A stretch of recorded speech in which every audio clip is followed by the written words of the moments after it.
تیرے عشق نچایا۔ بابا بلے شاہ کا تعلق قصور کے سادات گھرانے سے تھا۔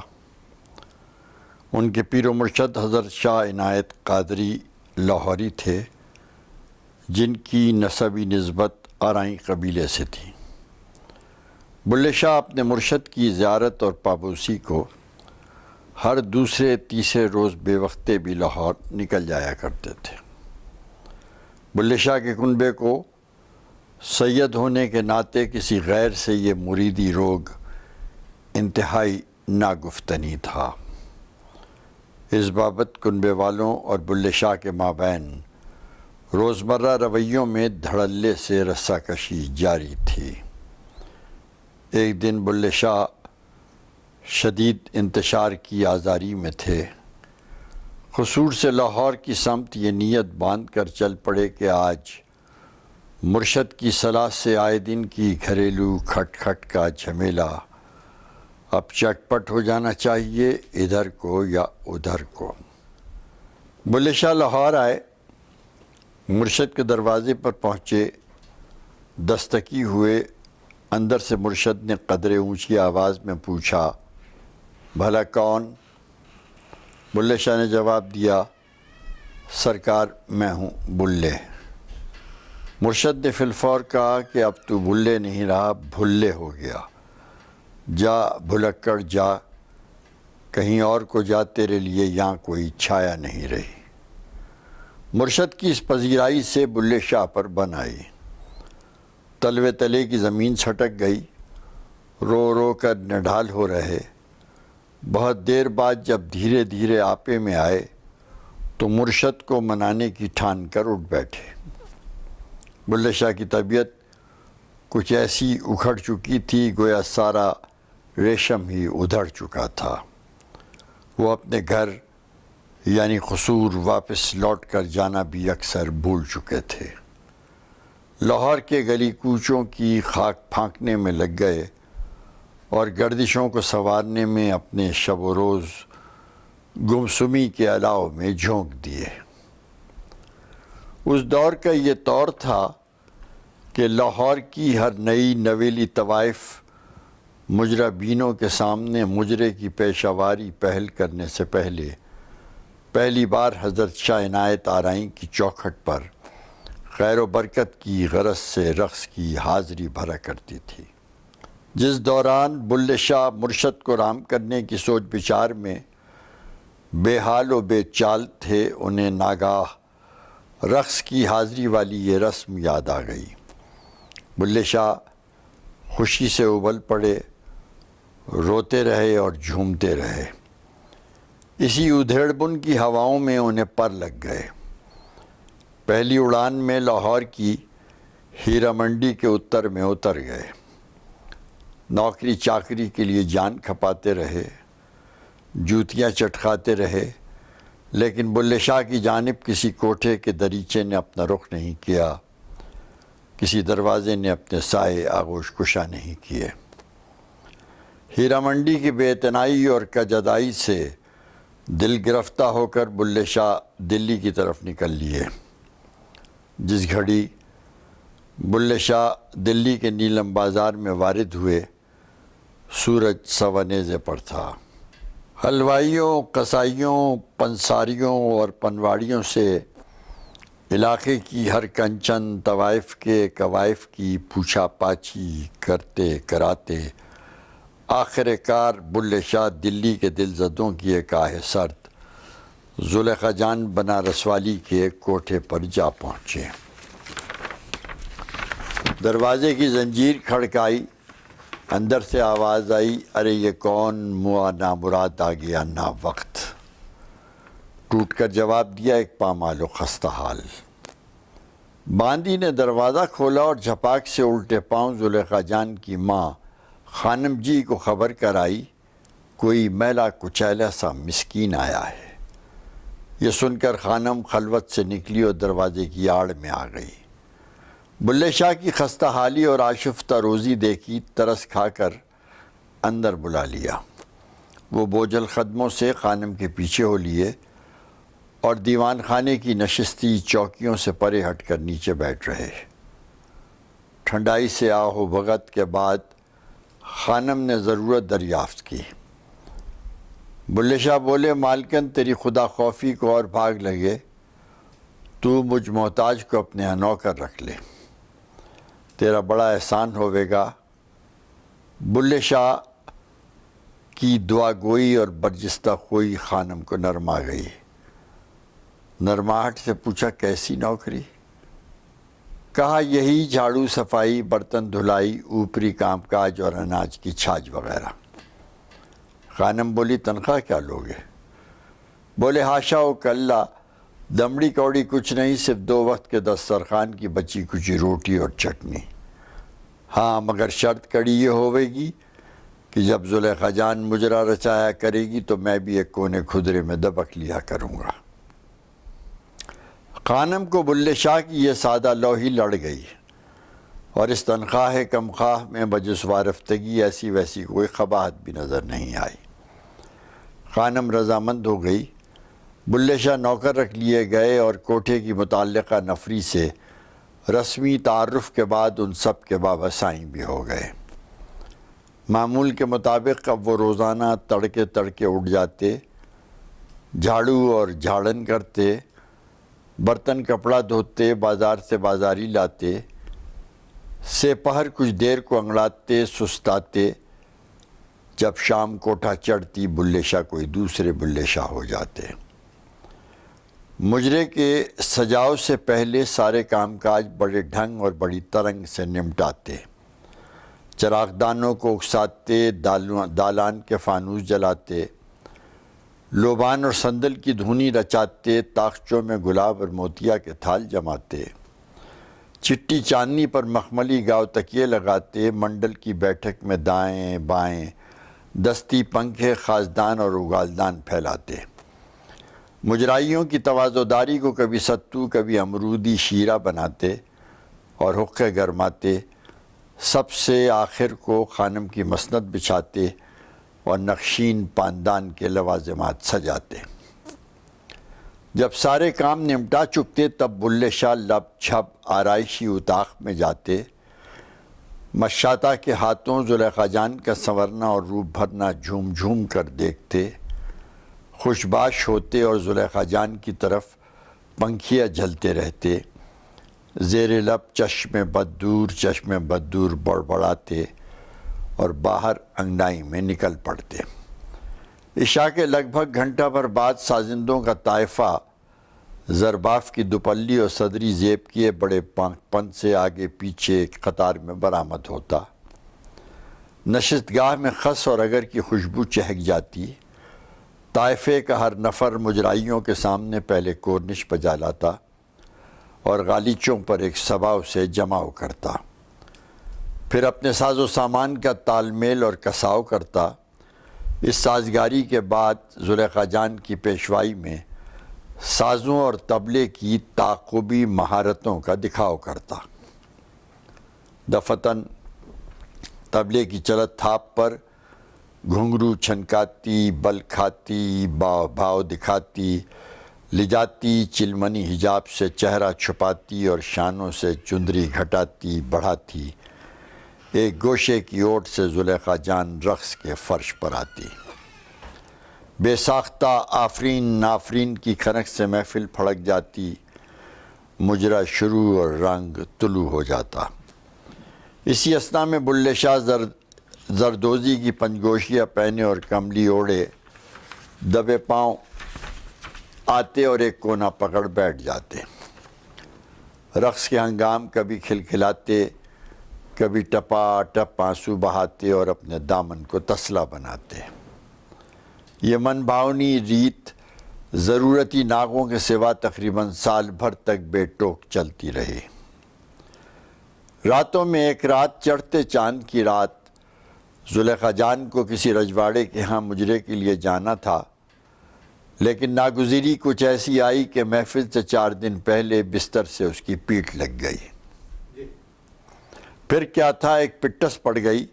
دلی کے نامی گرامی حاذق حکیم میر عالم بلوائے گئے، مغزیات اور عرقیات سے دوا دارو ہوتی رہی، لیکن زلیخا جان بے سد بدھ اوندھی پڑی رہی۔ خانم کو بد نظری اور سفلیات کا دڑکا لگا تو اتارے کے لیے کسی اتارو کی ڈھونڈائی مچی۔ کارندے کھوج کھاج کر چاندنی چوک سے ایک تعویذیہ لے آئے۔ ہر قسم کی نظر اتاری گئی، ہر طرح کا صدقہ اتارا گیا، 5 سورے کا ورد دم ہوا، یاسین کا پانی چھڑکا گیا، لیکن زلیخا جان ٹس سے مس نہ ہوئی۔ زلیخا جان کی یہ بپتا سن کر اطراف کی ہمجولیوں اور دیگر کوٹھے والیوں کا ٹھٹ لگ گیا۔ خانم نے ساون جاون کو اپنے لیے مہلت کا وقفہ جانا۔ یہ سپہری تھی، چل چلاؤ اور ڈھلاؤ کی طرف جاتی ہوئی سپہری۔ دھوپ ابھی دیواروں کے سائے میں اپنی پناہ تلاش رہی تھی۔ خانم بھاگڑ میں کوٹھے سے نیچے اتری اور چوک کے اڈے پر آئی۔ واپسی کا تانگا پکڑا اور اکیلی بستی نظام الدین نکل گئی۔ بستی پہنچی تو ہٹو بچوں کی دھمک اور دھنک دیکھ کر بجھی بجھائی سی خانم کی آنچ کچھ لہلہا گئی۔ خلقت کا وہ ریلا اور میلا تھا کہ بس چل سو چل۔ درگاہ کی سمائی میں خانم کو ذرا زور آزمائی سے داخل ہونا پڑا۔ درگاہ کے اندرون پہنچ کر روایتاً سب سے پہلے امیر خسرو کے وہاں حاضری لگائی، سلام ہدیہ کیا اور اپنی گزران سنائی۔ خسرو سے سلطان جی کی خدمت میں باریابی کی خاطر اپنا سفارشی ہو جانے کے لیے گزارش ہی ہوتی رہی اور بھل بھل بلکتی رہی۔ خسرو بھی آخر مرشد کی تیور کسوٹی تھے، حمایت کرنے پر در پردہ مائل ہو گئے۔ خانم وقتاً بحال ہو گئی۔ خسرو کی خسروی سے اجازتی ہو کر خانم جس دم سلطان جی کی دہلیز پر آئی تو وہاں کو نوچندی جمعرات کی بارات آ چکی تھی۔ 400 عرض گزاروں کے غول تھے، ایک غلغلہ تھا۔ ہر کوئی امیر خسرو کی طرح اپنی چھاپ تلک کی فریاد میں مگن تھا۔ خانم سیاہ کامدانی برقعے میں سمٹی سمٹائی سرکتے سرکاتے سلطان جی کے قریب جا پہنچی۔ چڑھاوا چڑھا چکی تو اپنا ماتھا جھروکے سے ٹکائے کچھ خسر پھسر کرتی رہی۔ شاید سلطان جی ناراضی تھے۔ خانم کھسکتی کھسکتی پائنتی آ گئی۔ سلطان جی کو مناتے مناتے سسکیانے اور ہچکیانے لگی، پھر توبہ تلہ کرتے کرتے ہلکان ہو گئی۔ جب سلطان جی کی توجہ سے خانم کا بوجھ کچھ ہلکا ہوا تو وہ حضرت کی منظوری سے رخصت لے کر آستانے سے باہر چلی آئی۔ چلتے چلتے لنگر خانے کے بٹوارے سے کچھ بٹورا اور گھر کو سدار گئی۔ بیانے کے ہر جانے اور بڑی سرکار سے وعدہ خلافی کی پاداش اور بھگتان کے اندیشوں پر خانم اور سازندوں سبھی کے طوطے اڑ چکے تھے۔ سب کو اس خلل نے گھیر رکھا تھا کہ رجواڑوں کے ہاں ناگہانی کا بھی کوئی لارہ نہیں ہوتا، کوئی ہیل حجت نہیں ہوتی۔ غرض وعدے کی تلوار نیام سے نکل کر سروں پر آ گئی۔ زلیخا جان پلکیں تو پسار چکی تھی، لیکن ابھی اس کے لیے ایڑی زمین پر رکھنا دوبھر تھا، بہت لاغری تھی۔ بلے شاہ احوال کی ہانڈی کا ابلنا بھانپ چکے تھے۔ پوچھنے لگے، خانم آخر یہ سب کیا ہو رہا ہے؟ گھر میں نحوست کی چہل پہل کیوں ہو رہی ہے؟ خانم نے پہلے تو ایک ٹھنڈی آہ بھری، پھر اپنی افتاد بیان کی تو بلے شاہ نے خانم کو بڑے دلاسے دیے، بڑی تسلی دی۔ ہولے سے بولے، ارے خانم چنتا مت کر، ایسی کوئی گمبھیرتا نہیں، اوپر والا بڑا کارساز ہے۔ ایسا کر زلیخا جان کا گھاگرا، چولی، زیور اور اس کے گھنگرو مجھے پہنا دے، میں اس کے بدلے ہو آؤں گا، پھر دیکھیو چھما چھم۔ یہ سن کر خانم کسی سوچ میں اٹک گئی اور ایک گہری چپ ساتھ دی۔ وار چوک جانے کی وحشت میں بلے شاہ فوری سماجتی ہو گئے۔ رو دھو کر اللہ اور اس کے پیارے حبیب کے ہاتھ اپنی مراد سونپنے کی التجا کی۔ التجا کا دباؤ بڑھا، پنجتن کی قسموں سے جڑے واسطے بڑھے، آخر خانم نیمے دھیمے پسیج گئی۔ خانم کا لکنت آمیز اشارہ پاتے ہی بلے شاہ لپک جھپک تیاری میں جت گئے۔ چولی گاگرا چڑھایا، مسی کاجل لگایا، بندیا لگائی، جھومر اٹکایا، چھک چھک کرتا گلو بند اور بازو بند پہنا، جھمکے اور کنگن پہنے، چندرمالا پہنی، گجرے باندھے، ایسا بناؤ سنگار کیا کہ بس خدا کی پناہ۔ زلیخا جان کی مشاطہ بھی، خانم بھی اور سازندے بھی سب کے سب ہکا بکا رہ گئے، سٹ پٹا گئے۔ پالکی آئی اور بلے شاہ پالکی میں سوار ہو کر زلیخا جان کے بھیس میں رجواڑے کی حویلی پہنچ گئے۔ محفل انتظاری تھی۔ بلے شاہ گھونگھٹ نکال لے، گھاگرا سنبھال لے، ٹھمکتے ٹھمکاتے خراما خراما رقص کے چبوترے پر آئے۔ مجرے کے مہمان عمرہ اور روسا نے زلیخا جان سمجھ کر اشرفیوں کے نذرانے گزارے۔ بلے شاہ نے تسلیمات کے نخروں سے محفل کی بے قراری کا خیر مقدم کیا۔ میر محفل راجہ صاحب ساجن پور کے دست مبارک کی اذنیہ جنبش سے مجرے کی بسم اللہ ہوئی۔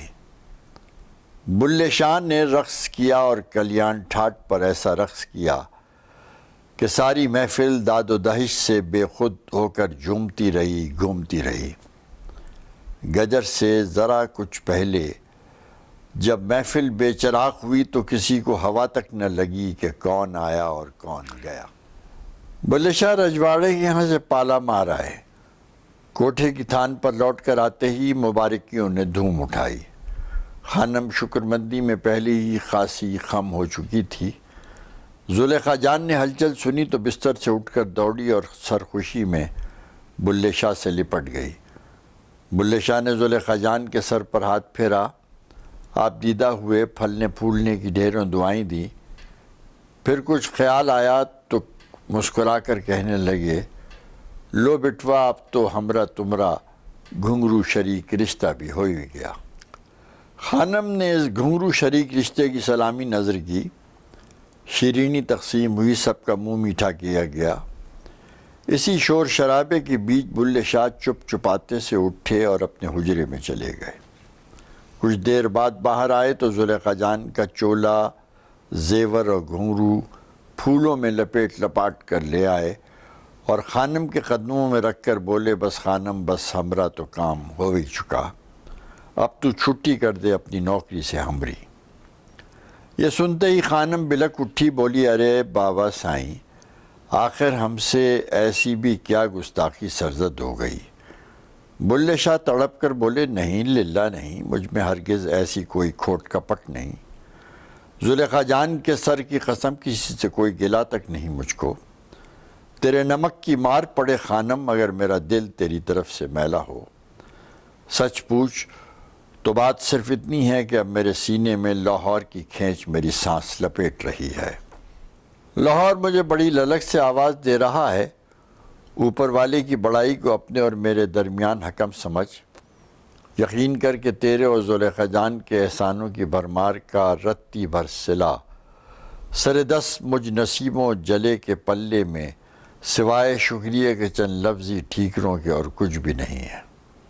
ہاں البتہ زندگی رہی اور لاہور نے میری بات رکھ لی تو کوسوں دور بیٹھ کر بھی اپنی دعاؤں کی گڑگڑاہٹ سے تیرا اور زلیخا جان کا قرض تاعمر چکاتا رہوں گا۔ یہ سن کر خانم کی ہچکی بند گئی۔ زلیخا جان سسکاری بھرنے لگی، سازندے دہائی اور دہتڑ کے ہو گئے۔